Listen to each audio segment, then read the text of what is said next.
report. President Trump ripped Netanyahu a new a-hole in phone call, and rightfully so.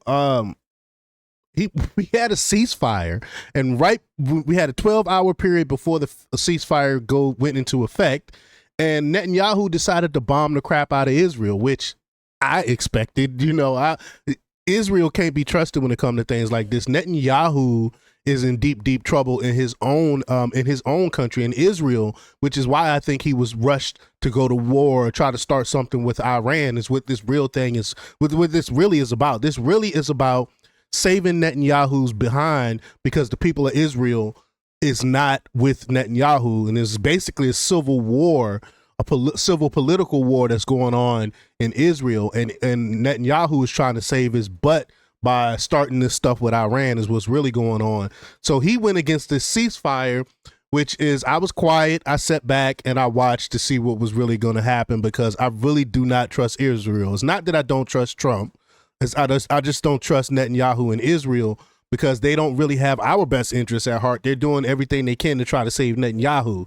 And this is what I was afraid of. So I just held back, and I sit back and I watched what was happening and watched this whole thing unfold. And we're going to talk about it, and we're going to hear what Trump has to say about it, which is pretty vulgar. Trump is pretty upset because for some reason, I don't know why, he decided to trust Netanyahu. But we're going to play the clip and we're going to talk about it. But before we get started, go ahead and hit that like button. Share this out so we can get this important information out there. Subscribe if you're not already a subscriber, and hit that alarm bell so you know when I'm putting out new stuff. Also, check out my link tree in the description. It has a link to my Patreon. That's where I talk about things that I can't talk about here. There's also a link to my Instagram and my X account, so follow me there as well. All right, so let's get into this news. Now, this comes from 100% Fed Up, and they report that, heads up, this report contains some graphic language. Proceed at your own caution, and I'm glad they gave that warning. Y'all know I don't really like to do much profanity on this platform, but we report the news here, and this is most certainly news. President Trump is visibly pissed this morning. There's no other word for it, as both Israel and Iran, but mostly Israel, have seemingly already violated the ceasefire President Trump unleashed to the media. His language, not mine. Let's play the clip here. Here we go.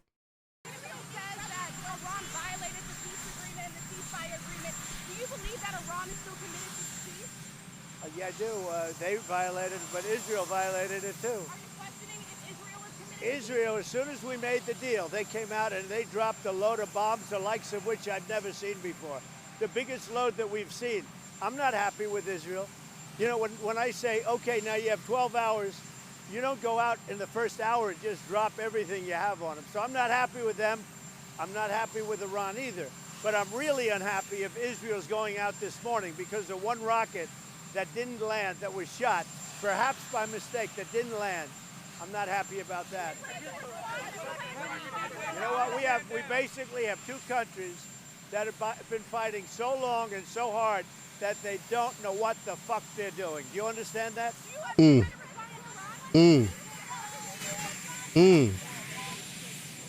Israel don't want peace. They don't want peace. Sorry, Franklin.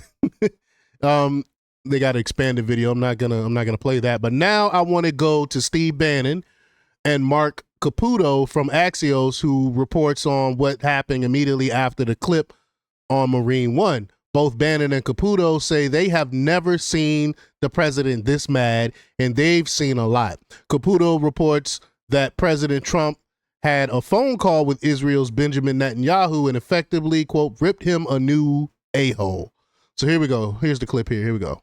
Hey, Tel Aviv Levin is he's big mad. Oh, he's big mad. Big mad because he didn't, as a spokesperson, as a spokesmodel for a foreign nation, they didn't get what they want, President Trump. And you saw why Bibi can't be trusted, Netanyahu can't be trusted. Yesterday they took this ceasefire was as much to save Israel. That's the hidden story here. Mm-hmm. They bit off way more than they could chew. They were played out as far. Yesterday was a brutal day for the citizens of Israel. Took horrible incomings, particularly in Tel Aviv. And I guess Beersheba also. They needed this because they were running out of defensive ammunition. Yep. And President Trump stepped in there. with the help of Qatar. Look, we've come a long way since 7 years ago when Qatar, would not work with us on stopping the financing of Islamic terrorism, the financing of it. And they come a long way. They've stepped in the middle of the situation in Gaza, and they stepped in the middle here, and President Trump is going out of his way to praise them. And he's not going out of his way to praise Netanyahu's government, which I think is getting to be an issue.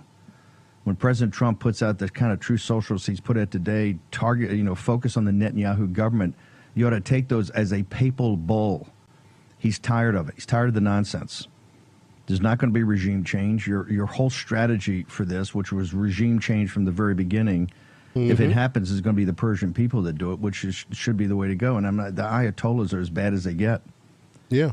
Mark Caputo from Axios, you join us. Your reporting on this has been pretty extraordinary. Can you talk to us this morning about particularly this phone call, which I think you're the only person reporting it, is this phone call between the President of the United States and Netanyahu? Well, in fairness, others have.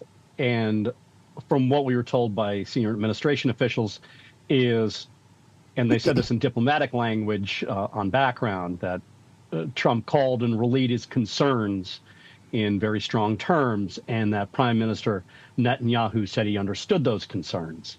Now, when I spoke to one of my sources, who I'm trying to make sure to protect them, called them a Trump advisor, and said, boy, it sounded like Bibi got his asshole ripped by Donald Trump. They said, yeah, pretty much. Now, you saw, and you've seen Donald Trump angry. You've been in private rooms with him.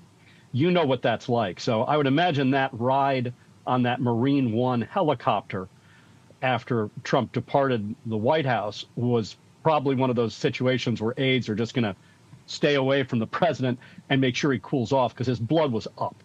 And I think hold it, it's pretty clear that you've he was been just on this beat. infuriated. You've been on this beat for a long time. I've never seen the president that mad. I've never seen that mad to drop an F-bomb like that. I've never seen the like way that. he's addressing Netanyahu. He's furious because he's put it all on the line. He looks like an idiot. He had to work with Qatar. They got it. And this was the same. Netanyahu made Trump look like an idiot. He made Trump look like a fool, calling for a ceasefire and grandstanding and saying it's over with and we got peace now. And then Netanyahu went and dropped all of these bombs on Iran after that. Like, he couldn't wait to release these bombs before the end of the ceasefire. Like, it's crazy, and it makes Donald Trump look good and proves Massey, which Trump is upset with right now, is proving Massey correct. Save Israel. Netanyahu jeopardized Israel and the people of Israel. They're the ones taking the big incomings tomorrow. Persia's 100 million people. It's 3 times the size of Texas. They can take a lot of beating. Israel's tiny. It's a strip of land on the sea and 9 million people. They're taking, and the dome ain't working. I mean, they're running out of ammo. I'm not saying it's not working. They just got too many ballistic missiles coming at them. President Trump did that for him and his government, and now they're trying to get in every lick they can possibly get. And Trump's not going to have it. He doesn't play that way. He says, his big thing is no games. I mean, you've seen him, Mark. Have you ever seen him this mad? I have not seen him this mad. I mean, he was infuriated. As I said, I don't envy anyone being on that Marine One helicopter ride with him afterward. However, it appears that it was message delivered and message accepted. But this is the Middle East.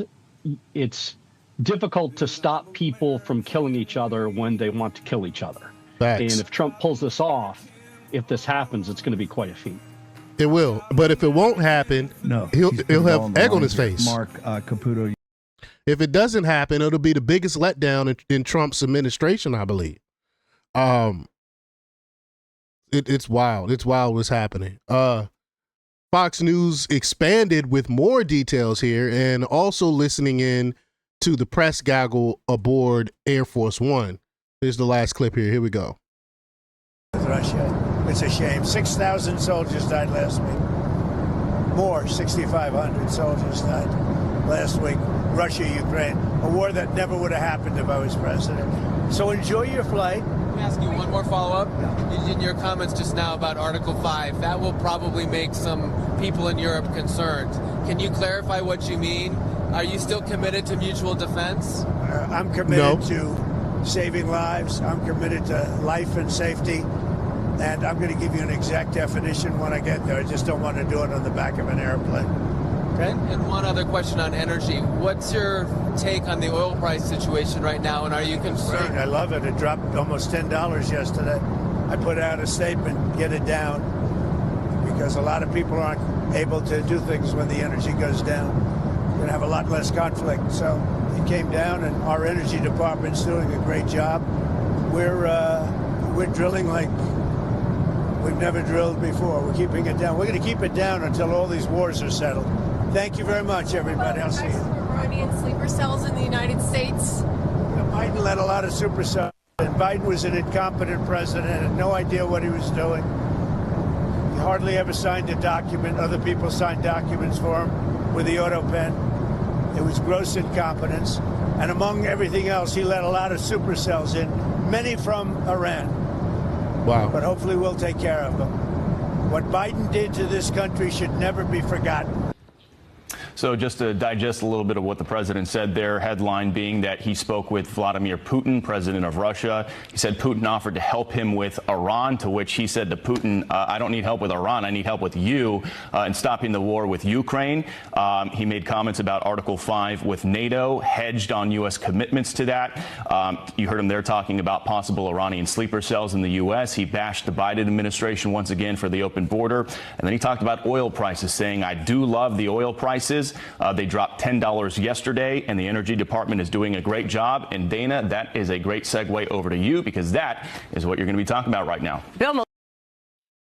Wow. So there you have it. Let me know what y'all think about what's going on in Iran and Israel and all these other the stuff we got going on. Leave your comments down below. Like, share, and subscribe. And check out jjthepsychotherapist.com for the latest in news. Until next time, peace.